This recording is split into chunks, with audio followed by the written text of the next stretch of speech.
ये तो एक आंसर मौजूद है ना कि अभी जो ज़िमनी इलेक्शन के लिए टिकटिंग हुई है, जहाँ भी हुई है एक दो हलकों में, एक बकर का था। बकर में ऐसे बंदे को टिकट दे दी जो खान को, वो रजीम चेंज में शामिल था। खान को कहता है वो माफ़ी मांगे मुझसे तो मैं आऊँगा। इस तरह की बातें वो करता था। हमारे लिए या वर्कर्स के लिए ये बर्दाश्त के लिए बर्दाश्त की बात नहीं है। इसी तरह लाहौर में मदनी बहुत ज़बरदस्त वर्कर थे पाकिस्तान तहरीक इंसाफ के, उनको नज़रअंदाज किया गया। जब वर्कर्स ने सोशल मीडिया पर जोर डाला तो इनको अकल आई। तो ये आंसर तो मौजूद है ना सरदार साहब।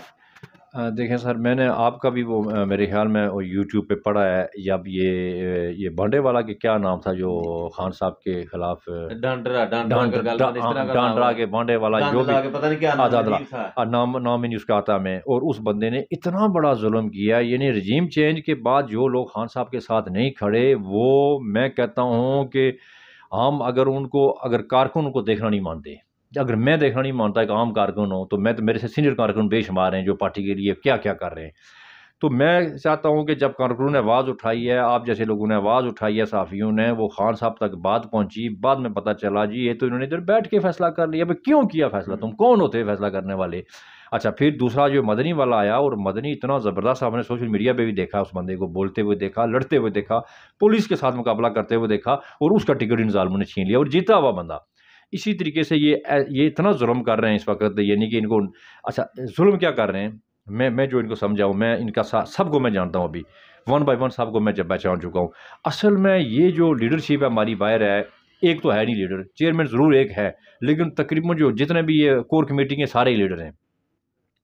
ये किसी कारकुन को देखते ही नहीं है कि इस कारकुन की बैकग्राउंड क्या है, ये कारकुन क्या कहता है, कारकुन ने क्या काम किया हुआ है, ये नजरअंदाज करते हैं। कि नहीं देखते ही नहीं कारकुन को। मैं बहुत गया इनके पीछे, टिकट के हवाले से भी बात हुई है। फिर हमारा देखो, अभी अभी तक इन्होंने यहाँ तंजीमी ढांचा नहीं बनाया। इनको पता भी है कि पिंडी में मैं कितना बड़ा काम कर रहा हूँ, पंजाब के लिए काम कर रहा हूँ, मरकज़ लेवल पे काम कर रहा हूँ, लेकिन कहीं इनको बिल्कुल जूं नहीं रेंगती है कि इस बंदे को भी हम मैन बॉडी में लेके आएँ।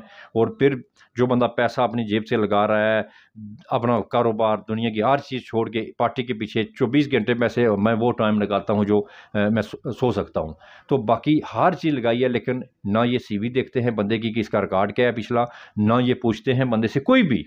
और ये क्या करते हैं, इनको सिफारिश आती है, पता नहीं किधर से आती है, जिसकी सिफारिश आती है ये देखते नहीं, ये उसको उसके पीछे चले जाते हैं और कान को हाथ नहीं लगाते हैं। बात वो आती है, तब ये गलत फैसले होते हैं। अगर ये मैं खान साहब को मेरा पैसे चला जाए, इस लीडरशिप को, अगर ये किसी भी कारकुन को, किसी भी बंदे को टिकट देते हुए, ओहदा देते हुए, अगर उसको बुला के उसे पूछें कि तूने 2 साल में क्या किया है, तूने कितने प्रोटेस्ट खान साहब के लिए, तू कितना अर्सा खड़ा रहा, तुम्हारे खिलाफ कितने एफआईआरें हुई हैं, और तू कहाँ कहाँ बोला खान के लिए, तो यकीन करें ये सारे फसाद की जड़ ही ख़त्म हो जाए।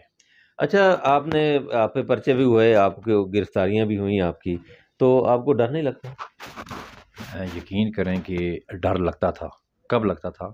जब ये रजीम चेंज थी उससे पहले लगता था। जब एक सिस्टम चल रहा था, हम एक जमहूरियत का वो चौंसा दिया गया था कि हम जमहूरियत में हम इज़्ज़त कर रहे थे, हर इदारे की कर रहे थे सब।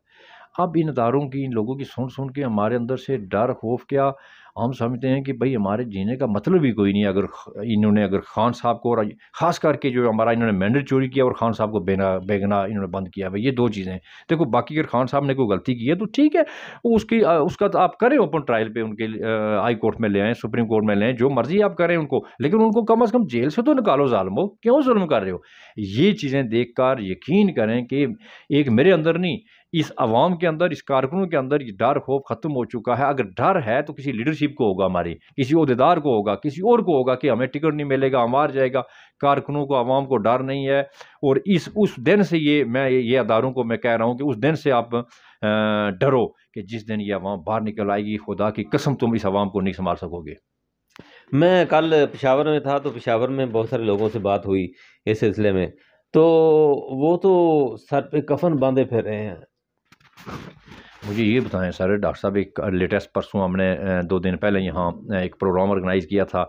उसके बाद हमने कहा कि हम प्रोटेस्ट जो करेंगे खान साहब की यकजहती और अदलिया के हक़ में, कि अदलिया के जो जजेस बोले इसके हवाले से हमने एक छोटी सी रैली, क्या कौन सा रेला हमने निकाल दिया था, यहाँ से हमने 6 रोड से फैज़ाबाद और ये कमेटी चौक जाना था, और पूरी पिंडी की पुलिस उन्होंने 6 रोड पे लगा दी है।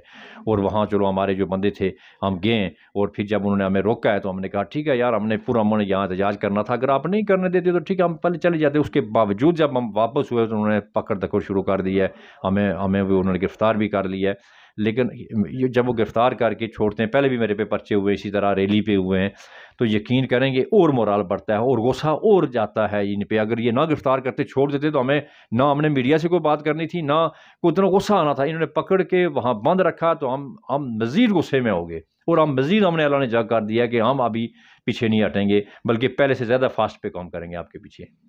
अच्छा, ये जो गिरफ्तारी कर रहे हैं और फिर छोड़ देते हैं और कहते हैं जी हमें ऊपर से हुक्म है, तो क्या ये ऊपर से अगर नजायज़ हुक्म आते रहेंगे तो ये हमारे इदारे हमारे साथ ऐसे ही करते रहेंगे? हमने कौन सा, मैं भी आपके साथ ही था, तो हमने तो ऐसा कोई कोई रोड नहीं बंद किया, आपने कोई रोड नहीं बंद किया, कोई गलत नारा नहीं लगाया, किसी इदारे के खिलाफ बात नहीं की, तो ये क्या किस तरफ जा रहे हैं, हमारे इदारे किस तरफ जा रहे हैं? देखें, वहाँ जब हमारी उनसे बातचीत हुई आमना सामना, तो मैंने कहा जी हमने कोई वायलेशन नहीं की है, अगर आप कहते हैं तो ठीक है हम नहीं प्रोटेस्ट करते हैं, तो आपकी मर्ज़ी। क्योंकि वो तादाद में बहुत ज़्यादा थी पुलिस, और हमारे कुछ लोग गाड़ियों में थे, कुछ बाइक में थे, गाड़ियों वाले नहीं निकल सके, जो हम पैदल में थे तो वो तो चलो हम सामने थे, जो भी 50-60 मेरे ख्याल में 100 के करीब बंदा हुआ होगा, या 50-60 हुआ होगा, 60-70 मैंने गिनती नहीं की है, लेकिन यह है कि गाड़ियाँ काफ़ी सारी थी। अब चीज़ ये है कि सारे लोग भी नहीं निकले, इसलिए कि जब हम वापस आए तो इन्होंने उसका मौके का फ़ायदा उठाया है। तो इन्होंने कहा जी कि मुझे जिस बंदे ने पकड़ा वो सिविल कपड़ों में था। पहले भी मुझे एक दफ़ा इसने वहाँ पे मारा है, वो सोटे के साथ, यानी उसने ऊपर मुझे मारा, और वो भी सिविल कपड़ों वाला था, और मुझे लगता है ये बंदा वही था। अब मुझे ये बताएं, जब उसने मुझे पकड़ा, पहले तो मैंने समझा मेरा कोई जानने वाला, थोड़ी देर तो मुझे पता ना चले कि ये कौन है, मेरा कोई जानने वाला है। जब उसने हाथ से बाजू पकड़ लिया, मैंने छोड़ा बाजू, पीछे से 2-3 कांस्टेबल आगे, कहते नहीं भाई चले जा। अफ़सर भी आ गया इनका, उसने कहा जी कि मारना नहीं जी। अब मारना नहीं है क्या, मैं कोई दहशतगर्द हूँ तो मुझे मारोगे यार? मैंने गिरफ्तारी दे दी, मैंने कोई मज़ामत नहीं किया, सिर्फ सिविल कपड़ों वाले से मैंने थोड़ा सा किया कि मुझे मेरा हाथ छोड़, तो कौन है तू? अच्छा, जब कांस्टेबल वर्दी में आ गए तो मैंने ठीक है आप एसएचओ को मैंने बुलाया कि एसएचओ साहब मुझे सिर्फ ये बता दो कि कसूर क्या है मेरा। नहीं जी बस आपको अब हम छोड़ देंगे, बस आप अभी छोड़ दें, बस बैठे बैठे। इसी तरह इन्होंने बड़ी बेदर्दी के साथ लड़कों को मारा, आगे पीछे भगाया। मैंने बाद में सुना है मैंने कि इतना दूर तक भागे, इधर उनको मारा, और कितने लड़के भागे और उनके पीछे गए, और इन्होंने भाग कर उनको मारा, कहीं और कहीं भागे, और कहीं कहीं को इन्होंने पकड़ लिया है। तो इस तरह का ये जो फिर वो जाके क्या कहते हैं, ऊपर से हमें आर्डर है। अगर आप ने हक हलाल की रोज़ी कमानी है, अगर आपने नौकरी करनी है, यहाँ ये 6 जजेस भी बोले ना, चलो लेट बोले लेकिन बोल गए। अगर ये इस मुल्क के ये अदारे जो हमारे आगे इस्तेमाल हो रहे हैं, अगर ये बोल जाएँ, ये कहेंगे हम कानून के मुताबिक काम करेंगे, यहाँ से ही इंसाफ शुरू हो जाएगा। किसी की ज़रूरत नहीं है कि कोई नाम ना मालूम हो, या कोई सिविल कपड़ों में हो, या कोई एस्टेब्लिशमेंट हो, या देखो आर्मी की जो वर्दी में कोई बंदा आके किसी सिविलियन पे, मैं दावे से कहता हूँ कि ना वो फायर चलाएगा, ना वो जूती मारेगा, ना वो डंडा चलाएगा, जो आर्मी की वर्दी में है। क्यों? आर्मी की जो वर्दी है उसकी कदर इस मट्टी से है, इस मट्टी माँ से है, और जो इस मट्टी का है, जो यानी कि जिसको इस मुल्क का एक रद्दी के दाने तक है, वो कभी भी सिविलियन पे वो कदम नहीं उठाएगा। अब कौन लोग कर रहे हैं? यानी कि जिनके ऊपर वर्दी नहीं होती है, जिनके ऊपर जनाब पता ही नहीं होता कौन है, ये कौन है, ये वो लोग करते हैं। आर्मी को भी बदनाम कर रहे हैं, ये पूरे इस मुल्क को बदनाम कर रहे हैं। तो ये हमारे जो सीनियर हैं, आर्मी चीफ हैं, जो इस मुल्क के, हमारे खान साहब ने पहले कहा था बाजवा साहब के लिए कि ये बाप है, खुदा की कसम कोई इसमें शक नहीं है कि आर्मी चीफ मुल्क का बाप होता है। लेकिन जब बाप अपनी औलाद के साथ अगर सौतेली माँ जैसा सलूक करे, तो फिर हम किधर जाएंगे? लोग घरों में बैठ के दुआ कर रहे हैं, आपका नाम कोई नहीं ले रहा है, हम खौफज़दा हैं जी, आपका नाम ले लेंगे तो आप डर जाएंगे, हमें उठा लेंगे। लेकिन हम आपको कहते हैं ये रमज़ान का महीना है, खुदा की कसम आपके लिए लोग कभी भी खुश नहीं हैं। खुश उसी वक्त होंगे जब तक आप इस मुल्क को इसका जो आइनी हक है उसको नहीं देंगे, और देने का रोल आप अदा करेंगे। जब लोग आके हमें सिविल कपड़ों में जिस तरह भी वो जुल्म कर रहे हैं लोगों के साथ, जो आपके सामने अभी लोग मीडिया में आ गए, शहरियार अफरीदी ने जो बयान किया है, अब उसके बाद जीने का हक ही नहीं रहता है बंदे के साथ। जब बंदे के कपड़े उतर जाते हैं, मामलात उतर जाता है, तो इसलिए इस आवाम को, इस लोगों को इस नैज तक ना बचाएं। देखें, आप और हम नहीं है ना, आपके पीछे भी नस्ल है, हमारे पीछे भी नस्ल है। यानी हमारे पीछे जो नस्ल आ रही है हम तो उसको सबक पढ़ा रहे हैं, यानी हम उसके लाजमी बात हमने उसके खिलाफ आपके खिलाफ ही बोलना है भाई कि हमारे साथ पुलिस ये करके फलां, तो वो लावा पक रहा है। जो आपकी आने वाली जो आपके पीछे जो ऑफिसर हैं, आप वक्ती हैं, क्योंकि आप वक्ती हैं, हम वक्ती नहीं हैं, हम फॉर लाइफ है। अवाम फॉर लाइफ, यू आर जो है ना वो बिल्कुल टेम्परेरी, 3 साल 2 साल 20 साल 25 साल, उसके बाद आपने जाना है, गायब हो जाना है। लेकिन जो अवाम है वो यकीन करो कि अवाम जो फॉर लाइफ है। अवाम का लावा पकते पकते ऐसा वक्त आ जाएगा शायद हमें ना आर्मी की ज़रूरत पड़े और ना इस पुलिस की ज़रूरत पड़े। और आप लोग यानी कि ये वही काम, वो एक मुल्क है जिसमें ना आर्मी है ना पुलिस है, तो लोगों ने खुद अपना सिलसिला सारा सिस्टम चलाया हुआ है और हमें भी वही सिलसिला करना पड़ जाए। और इसलिए आपसे हम रिक्वेस्ट करते हैं कि इस आवाम का जो हक़ है वो हमारा हक़ दे दें। आप हमारे लिए काबिल एहतराम हैं, हम कभी भी आपके ख़िलाफ़ नहीं बोल सकते, ना बोलते हैं, ना हमारी आपके बोलेंगे। ना बोलेंगे, ना हमारी आपके ख़िलाफ़ कोई जंग है। लेकिन हमारा जो आईनी हक़ है, हम आपसे जो चीज़ मांग रहे हैं, आप ये समझो कि हम आपसे क्या मांग रहे हैं, ये हमें दो।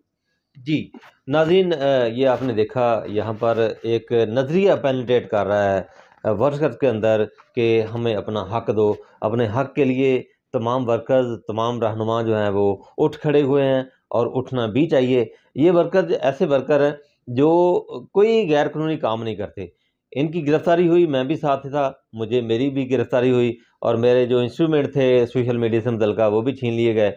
अब ये हल्का सा माइक जिसमें मैं बोल रहा हूँ ये बचा है।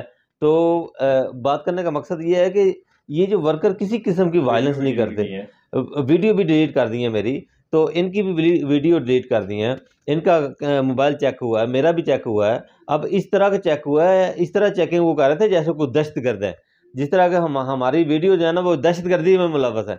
किसी किस्म की कोई दहशतगर्दी नहीं है। इस तरह की वीडियो जिस तरह हमने अभी बनाई है, इस तरह हम वीडियो बनाते हैं। अब इसमें कौन सी दहशतगर्दी का आंसर जो है वो शामिल है। नाज़रीन किराम, इसी के साथ इजाज़त चाहते हैं। हमारी वीडियो का सिलसिला जारी रहेगा। अल्लाह हाफ़िज़।